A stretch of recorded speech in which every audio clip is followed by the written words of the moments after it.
Sans une souveraineté de notre histoire, nous n'aurons ni une souveraineté économique, ni une souveraineté politique.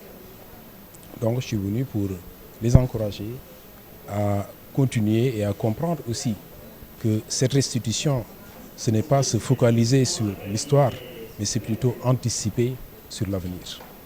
Et c'est important que nous ayons notre propre récit à nous, que nous ayons notre agenda à nous pour la restitution de ces biens culturels. Ce n'est pas une repentance, c'est une exigence morale, une exigence politique.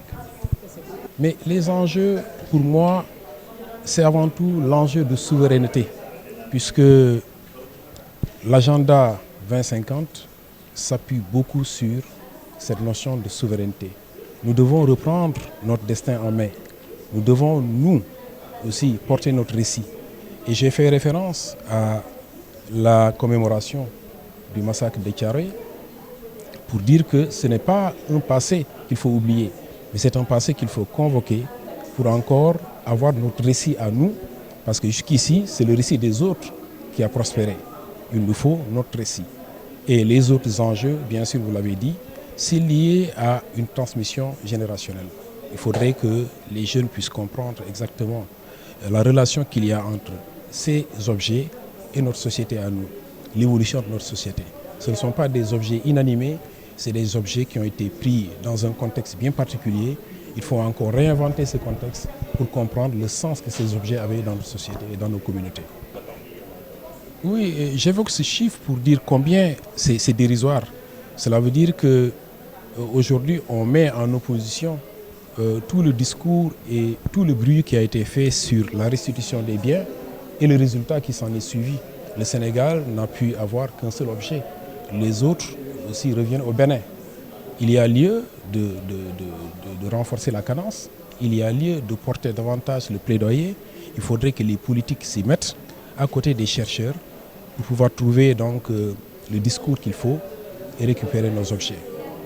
On nous a opposé le fait que nous n'avons pas les infrastructures qu'il faut. Mais il faut aussi qu'on se demande dans quel environnement ces objets ont été trouvés et amenés en Europe. Ce n'est sûrement pas un environnement que l'on peut comparer avec ce que l'on trouve ici au musée Théodore Monod. Ce n'est pas un environnement que l'on peut comparer avec celui que l'on trouve au niveau du musée des civilisations nord. Donc ce n'est que, à la limite, une fuite en avant pour ne pas faire ce qui est attendu pour restituer. Cet argument ne tient pas du fait de la spécificité de ces objets. Ces objets-là n'avaient pas une vocation esthétique seulement. Aujourd'hui, l'Occident leur trouve uniquement une vocation esthétique. Mais cela va au-delà. C'est une vocation sociale.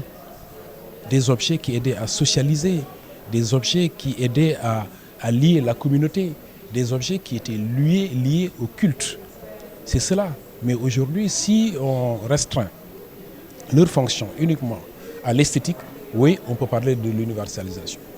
Ce n'est pas le cas. Comment? C'est le sabre. La Jomar.